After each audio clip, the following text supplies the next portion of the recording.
মুখ্যমন্ত্রী নেশামুক্ত ত্রিপুরার আহ্বানে সাড়া দিয়ে নেশা বিরোধী অভিযানে বর্দোয়ালি যুব মোর্চা রবিবার বর্দোয়ালি যুব মোর্চার সভাপতি পদ্মনাভ সাহার নেতৃত্বে যুব মোর্চা কর্মীরা ভট্টপুকুরের সুমন দেবের বাড়িতে হানা দেয়। 33 নম্বর ওয়ার্ডের অন্তর্গত ভট্টপুকুর আপনজন ক্লাব এলাকায় সুমন দেব এবং তার ভাগিনা প্রশান্ত ঘোষ দুজন দীর্ঘদিন ধরে নেশা সামগ্রী বিক্রয়ের সঙ্গে যুক্ত।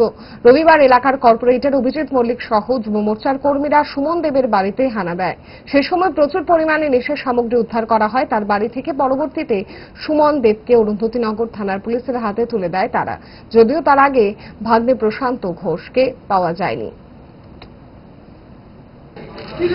আমরা 33 নং ওয়ার্ডের অন্তর্গত আপনজন ক্লাবের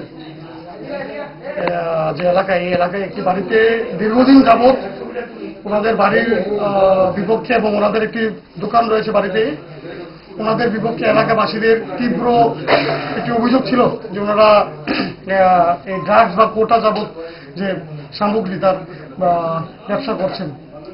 তারপর আজকে সকালে আমাদের 33 নং ওয়ার্ডের যিনি কর্পোরেটর শ্রী অভিজিৎ মল্লিক দা উনি আমাকে সকালে ফোন করেন যে আজকে এখানে যদি আমরা আসি তাহলে আমরা হাতে নাতে ধরতে পারবো যে ওনাদের বাড়িতে এইসব কোটা সামগ্রী রয়েছেন। আজকে আমরা এসেছি এখানে এই বাড়ির যে যিনি মালিক সুমন এবং ওনার ভাগিনা প্রশান্ত ঘোষ দুজন মিলে রমরমা ব্যবসা চালিয়ে যাচ্ছিল বিগত দীর্ঘদিন ধরে, দীর্ঘ বছর ধরে। ওনারা এই এলাকার বিভিন্ন ঘর ওনাদের নিজেদের পেট চালানোর জন্য এবং ওনাদের নিজেদের শখ আহ্লাদ মেটানোর জন্য প্রচুর ঘর, প্রচুর সংসার ওনারা অন্ধকার করে দিয়েছে।